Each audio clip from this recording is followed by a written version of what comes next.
São situações que vêm sim contribuir para que haja uma hesitação naquela pessoa que porventura tenha em si um desejo de estender a sua família através de laços não sanguíneos, mas que ainda tem um certo grau de hesitação. Então, se ela tem um grau de hesitação, quando lê uma notícia como essa, numa manchete apresentada dessa maneira, evidentemente que há um grande risco dela desistir daquela iniciativa.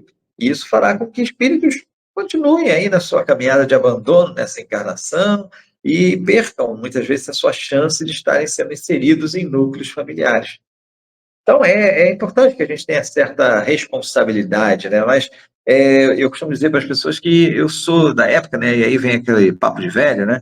Eu falo para as pessoas que eu sou da época em que, para você se transformar em um jornalista, você precisava fazer vestibular, você precisava passar 4 anos numa universidade, você precisava arrumar um estágio numa empresa de comunicação.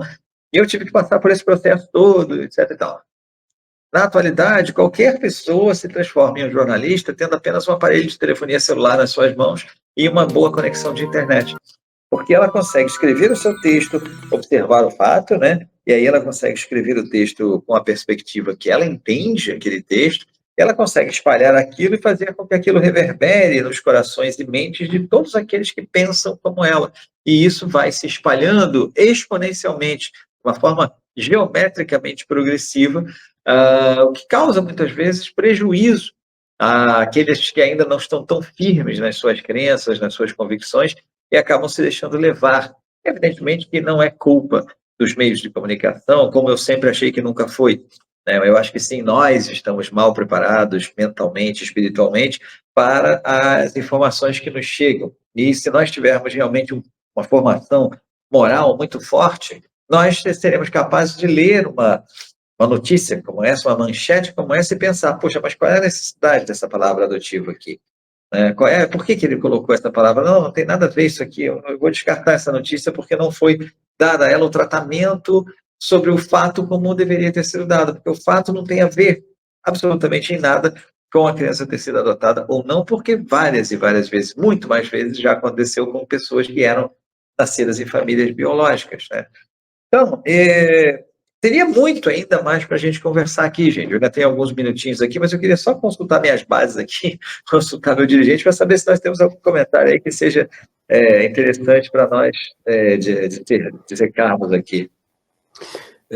Breno, nesse processo de evolução, a tendência da família seria ela ser mais holística possível?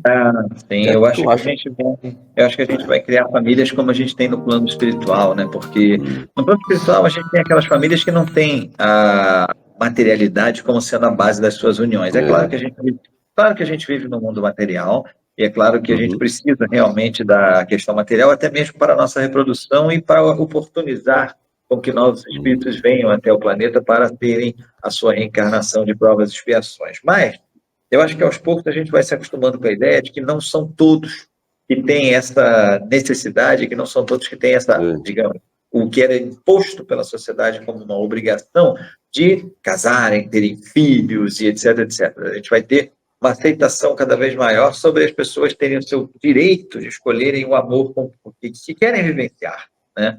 E isso vai ser para nós um ganho muito grande, porque a gente vai parar de se meter na vida dos outros para se preocupar muito mais com a nossa própria evolução. Isso vai ser um ganho muito grande, que a gente perde muito tempo, na minha visão, olhando para o que os outros estão fazendo, para a forma como os outros estão vivendo, quando tem tanto ainda no nosso quintal para a gente varrer, né?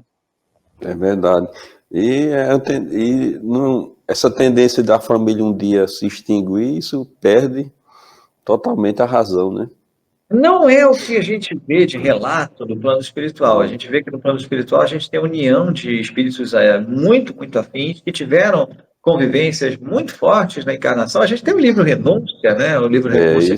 Isso. A gente tem a Alcione lá, né? Que já estava num plano super elevado, e ela se dispõe a voltar para tentar resgatar aquele que teria sido o amor da vida dela numa vida passada, né? Isso. E ela mesmo assim tem uma dificuldade muito grande, ela inclusive, encarcerada por essa pessoa, mas ela perdoa. Então a gente vê que os laços verdadeiros de amor jamais serão dissolvidos, e eles sim vão formar as famílias onde quer que essas pessoas se encontrem, elas nunca se separarão, elas vão estar sempre ligadas por esse vínculo de amor que os fará, inclusive, em planos distintos, né, em planos de elevação distintos, se unirem novamente.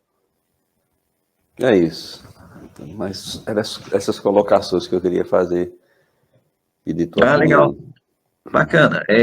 Então a gente vai fechando aqui, né, gente, a nossa participação, não sem antes agradecer imensamente o convite da TV Chico Xavier para essa live do bem.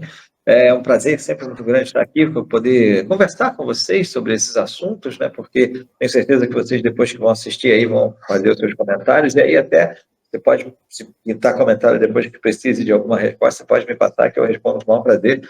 E aí a gente vai continuando essas conversas que vão ser tão importantes para a gente ir construindo em nós os valores reais do espírito, porque eles é que vão nos levar a um estágio de felicidade. Hoje, a gente tem uma ilusão muito grande de que a gente, oprimindo o outro, de querer impor a nossa visão de mundo sobre o outro, a gente acaba construindo a felicidade. A gente constrói a opressão, a gente constrói até uma alegria egoística no nosso coração quando a gente domina alguém, mas quando a gente oprime alguém.